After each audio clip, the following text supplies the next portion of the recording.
Ancient civilisations کو سمجھنے کے لیے ان کے ٹائم، جیوگرافی، اکانومی، سیوکس اور ٹریڈیشن سے ریلیٹڈ ایویڈنس کو انالائز کرنے کی ضرورت ہوتی ہے۔ اس معاملے میں ریٹن ہسٹری کے ساتھ ساتھ انسکرپشنز، عبادت گاہوں میں موجود آئیڈلز اور تصاویر، علاقے کی سڑکیں، واٹر سٹوریج اور ڈرینیج سسٹم، ایڈجیسنٹ ایریاز سے تجارتی تعلقات، اینشنٹ میپس میں ذکر، پیرالل سویلائزیشن کی ہسٹری میں ذکر ہونا شامل ہے۔ لہٰذا اسلام کی تاریخی حقیقت کو جاننے کے لیے ہمیں اس سے متعلق ان تمام چیزوں کا جائزہ لینا ہوگا۔ رسول اللہ کی پلیس آف برتھ، ان کی زندگی کے وقت اور علاقے سے متعلق ریالٹیز سے پردہ اٹھانا ہوگا۔ اس معاملے میں شہر مکہ کی تاریخی پوزیشن پر کوشچن اٹھانا انتہائی اہم ہے۔ بظاہر موجودہ اسلام کی تاریخ میں کوئی انوملی نظر نہیں آتی، مگر غور سے چھان بین کرنے سے مسلمان ہسٹورینز کی لکھی ہوئی 1200 سال پر محیط اسلامی تاریخ جھوٹی دکھائی دینے لگتی ہے۔ ایویڈنس کی روشنی میں معلوم ہوتا ہے کہ اسلام باقاعدہ ایک فلم کی طرح فلمایا گیا ہے، یعنی اسلامی کہانی کا اسکرپٹ ایک آرگنائز طریقے سے ریکارڈ کی گئی دھوکہ دہی کا نتیجہ ہے۔ اسلامی تاریخ کے مطابق اسلام کی شروعات حجاز کے عظیم شہر مکہ سے ہوئی، اور قرآن میں یوں آیا ہے کہ اسی طرح ہم نے آپ کی طرف عربی قرآن کی وحی کی تاکہ آپ شہروں کی ماں مکہ والوں کو اور اس کے آس پاس کے لوگوں کو خبردار کر دیں۔ قرآن کا لکھاری اس آیت میں شہروں کی ماں مکہ کا ذکر کرتا ہے۔ اس آیت کے مطابق مکہ دنیا کا پرانا ترین شہر ہے، یعنی ایک ایسا شہر جس کی بہتر اکانومی اور تجارت کی وجہ سے لوگوں نے اس کے ارد گرد آباد کاری کی۔ اس سلسلے میں تاریخ طبری میں یوں درج ہے، عطا بن ابی رباح سے روایت ہے کہ جب آدم کو اللہ نے زمین پر اتارا تو ان کے پاؤں زمین پر اور سارا آسمانوں میں تھا، اور وہ اہل آسمان کے کلام و مناجات سنا کرتے تھے، اور اس سے وہ اپنی تنہائی میں سکون پاتے تھے۔ فرشتے آدم کے قد سے خوف کھانے لگے، اور اس کے علاوہ انہوں نے اپنی عبادت و مناجات کے سنے جانے اور ان میں دخل اندازی کی شکایت کی، چنانچہ اللہ تعالیٰ نے ان کا قد زمین کی طرف پست کر دیا۔ جب آدم کو فرشتوں کی آوازیں آنا بند ہو گئیں تو آپ کو گھبراہٹ ہوئی اور اپنی عبادت و مناجات کے بارے میں اللہ سے شکایت کی۔ پس اللہ تعالیٰ نے ان کا رخ مکہ جانے والے راستے کی طرف کر دیا۔ آدم جس جگہ قدم رکھتے وہاں آبادی ہو جاتی، اور ان دو قدموں کے درمیان بیابان یا جنگل پیدا ہو جاتا، یہاں تک کہ آپ مکہ پہنچ گئے۔ اللہ نے جنت کے یاقوتوں میں سے ایک یاقوت کو نیچے اتارا، اس کو کعبہ کی جگہ رکھا گیا۔ بس آدم اس کا مسلسل طواف کرتے، اور جب طوفان نوح آیا تو اس یاقوت کو واپس اوپر اٹھا لیا گیا، اور بعد میں ابراہیم کو بھیج کر کعبہ تعمیر کروایا گیا۔ سورہ بقرہ کی 127ویں آیت میں یوں آیا ہے، ابراہیم علیہ السلام اور اسماعیل علیہ السلام کعبہ کی بنیادیں اور دیواریں اٹھاتے جاتے تھے اور کہتے جا رہے تھے کہ ہمارے پروردگار، تو ہم سے قبول فرما، تو ہی سننے والا اور جاننے والا ہے۔ اس آیت کی روح سے قرآن دعویٰ کرتا ہے کہ کعبہ ابراہیم کے زمانے سے قائم تھا، یقیناً مکہ بھی اسی وقت سے موجود ہونا چاہیے۔ مسیحی اور یہودی دعویٰ کے مطابق ابراہیم رسول اللہ سے تقریباً 2400 سے 2600 سال قبل میسوپوٹیمیا کے شہر اور میں پیدا ہوئے۔ اسلامی مورخین نے بارہا لکھا ہے کہ ابراہیم کے زمانے سے مکہ میں حج ہوتا آیا ہے، حتیٰ کہ نبیوں نے بھی مکہ میں حج کیا۔ مکہ اہم ٹریڈ سینٹر تھا، اور مختلف عرب قبیلوں نے کعبہ میں 360 بتوں کو اکٹھا کر رکھا تھا۔ اتنا پرانا شہر ہونے کی وجہ سے مکہ یقیناً ایک اہم شہر ہونا چاہیے، مگر حیرت انگیز طور پر اس مشہور و معروف اہم تجارتی و مذہبی مرکز کا ذکر کسی اینشنٹ میپ، راک انسکرپشن یا ڈاکومنٹ میں موجود نہیں ہے۔ آرکیالوجی میں معمولی دلچسپی رکھنے والا شخص بھی یہ جانتا ہے کہ خطہ عرب آرکیولوجیکل ایویڈنس سے بھرا ہوا ہے، حتیٰ کہ رسول اللہ کی پیدائش سے 1400 سال قبل ہی ہسٹری ریکارڈ کرنے کا سلسلہ شروع ہو چکا تھا۔ ریٹن ہسٹری کی موجودگی کے ساتھ ساتھ راک انسکرپشنز اور دوسرے ثبوتوں کے ذریعے بادشاہوں اور شہروں سے متعلق مکمل ڈیٹیلز آسانی سے مل جاتی ہیں۔ بادشاہوں کے درمیان لڑی گئی جنگوں کے ٹائم اور جیوگرافی سے بادشاہوں کی خدمت میں پیش کیے گئے تحفوں تک کی تفصیلی تاریخ دستیاب ہے۔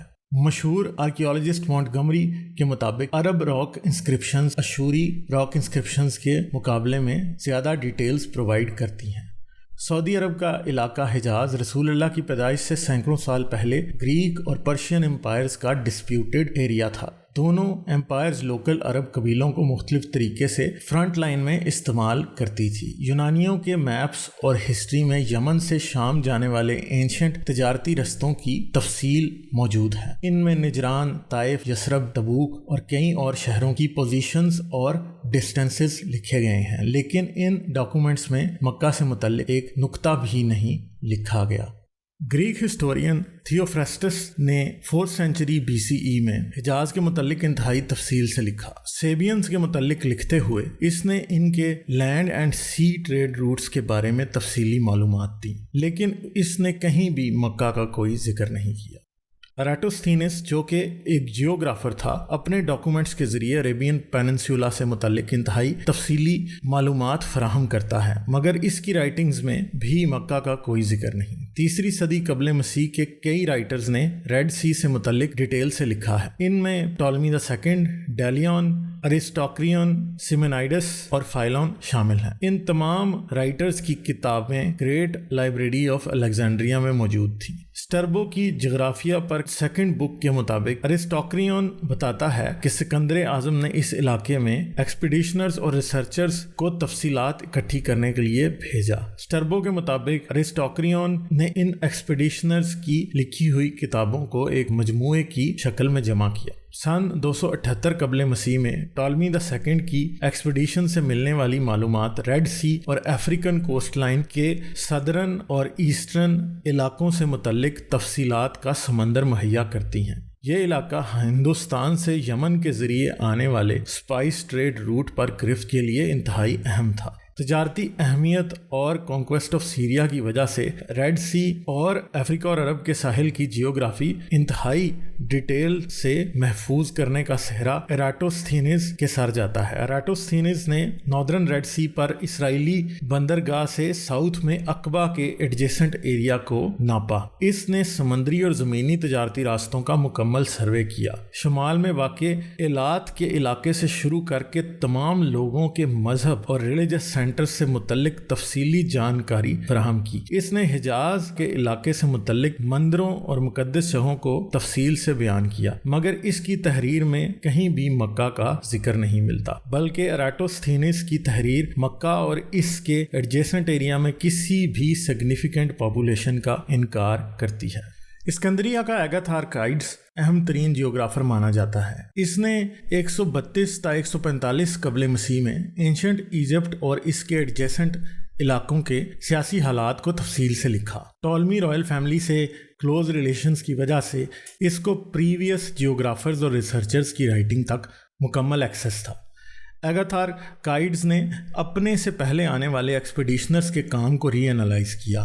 وہ تاجروں، امبیسڈرز، ایکسپیڈیشنرز، ریسرچرز اور ان لوگوں سے ملتا جو اس علاقے کے eastern and western coast lines میں رہ چکے تھے۔ بدقسمتی سے ایگاتھارکائڈز کا آدھے سے زیادہ کام 9ویں صدی عیسوی میں ضائع ہو گیا، مگر اس کی کتابیں اور باقی کام اس کے بعد آنے والے 3 رائٹرز یعنی اسٹربو، ڈیوڈورس اور فوٹیس نے اپنی کتابوں میں محفوظ کر لیے، جو آج بھی دستیاب ہیں۔ ایگاتھارکائڈز کی رائٹنگز کا سب سے زیادہ حصہ فوٹیس نے اپنی کتاب ببلیوتھیکا میں محفوظ کیا ہے۔ ایگاتھارکائڈز کے سروے کو دنیا بھر کے اسکالر انتہائی اہم تصور کرتے ہیں۔ اس کا بیان کیا ہوا سمندری پانی کا رنگ، مختلف ایریاز کے درمیان فاصلے، عرب کے ساحل سے نکلنے والے مختلف راستوں سے متعلق ایگاتھارکائڈز کی فراہم کردہ جانکاری اور ڈسٹینس میجرمنٹس اس بات کی گواہ ہیں کہ اس کا سروے انتہائی ڈیٹیلڈ اور کریکٹ تھا۔ ایگاتھارکائڈز کا سروے ٹولمی گورنمنٹ کے لیے تجارتی راستوں اور ان سے ایڈجیسنٹ ایریاز کے رہنے والوں پر قابو رکھنے کی وجہ سے انتہائی اہم تھا۔ پائریٹس کی ایک بڑی تعداد عربوں پر مشتمل تھی۔ اس خطرے سے نمٹنے کے لیے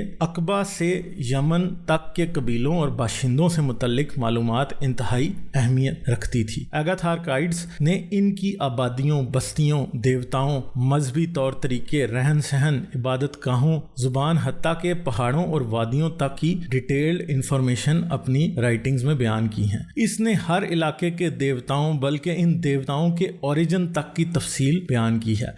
موجودہ مکہ اور اس کے ایڈجسنٹ ایریا پر لکھتے ہوئے آگاتھارشائڈز نے اس علاقے کو کسی قسم کی سگنیفیکنٹ ہیومن پاپولیشن سے خالی قرار دیا اور اس نے اس علاقے میں کسی بھی عبادت گاہ کا ذکر نہیں کیا۔ آگاتھارشائڈز ہمیشہ آبادیوں میں موجود عبادت گاہوں اور ان کی امپورٹنس کو انتہائی تفصیل سے بیان کرتا ہے۔ مثال کے طور پر نیگیو ڈیزرٹ میں ایک مندر کو بیان کرتے ہوئے پتھر پر کی ہوئی راک انسکرپشن کو اپنی تحریر میں یوں لکھتا ہے: وہاں پر سخت پتھر کی بنی ہوئی ایک قدیم التار ہے جس پر ایک ناقابل فہم قدیم عربی رسم الخط میں عبارت کندہ ہے۔ اس مندر کے نگران ایک مرد اور عورت ہیں جن کی زندگیاں اسی مندر کے لیے وقف ہیں۔ یونانی ان مندروں اور ان کے کرتا دھرتاؤں سے متعلق علم رکھنا انتہائی اہم سمجھتے تھے، جس کا اندازہ ان کی تاریخ پڑھنے سے لگایا جا سکتا ہے۔ آگاتھارشائڈز ایک اور بہت اہم عبادت گاہ کا ذکر کرتا ہے۔ اس عبادت گاہ کی تصدیق فوٹیس اور ڈیوڈورس دونوں اپنی کتابوں میں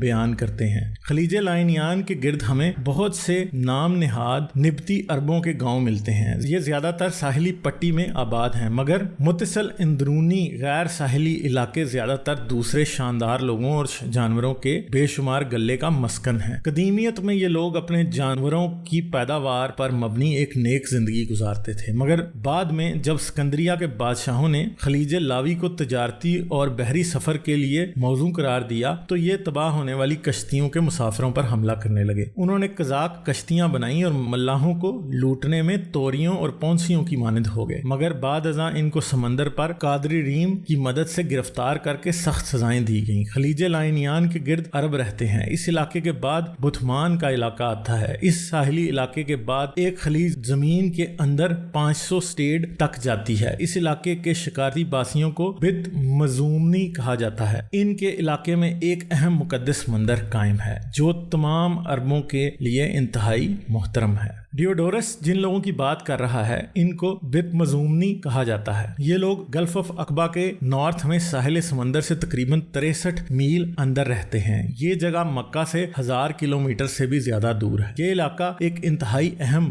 گزرگاہ تھا جس کے بارے میں بہت سے جیوگرافرز اور اینشنٹ ریسرچرز نے بتایا ہے۔ رومیوں کی کنکویسٹ آف ایجپٹ کے بعد ریڈ سی کے دونوں کنارے انتہائی اہم ہو گئے کیونکہ رومی مصر سے اناج کی تجارت کرتے تھے، لیکن کبھی کسی بھی تحریر یا راک انسکرپشن میں رومیوں نے موجودہ مکہ کی جگہ پر کسی مقدس مندر کا ذکر نہیں کیا۔ حجاز رومی موومنٹ کا علاقہ رہا، مگر اس کے باوجود رومن ہسٹری میں مکہ یا اس میں موجود کعبہ جیسے اہم مقدس مذہبی مقام کا کوئی ذکر موجود نہیں۔ پلینی، پریپلس، اسٹربو، حتیٰ کہ کسی بھی اور رومی یا غیر رومی رائٹر، ریسرچر یا ایکسپیڈیشنر نے کعبہ اور مکہ کا کہیں کوئی ذکر نہیں کیا۔ اور رومی اور یونانی تاریخ اور تحقیق کے علاوہ کاپٹک، ایرامیک، سیریاک اور ایتھوپین تاریخ میں بھی مکہ کا کوئی ذکر نہیں ملتا۔ ویڈیو کو لائک کرنا مت بھولیں، اور اگر آپ نے ابھی تک سبسکرائب نہیں کیا تو سبسکرائب کے بٹن کو دبا کر سبسکرائب کر لیں، اور ساتھ ہی گھنٹی کے بٹن کو دبا کر گیٹ آل نوٹیفیکیشنز پر کلک کر لیں تاکہ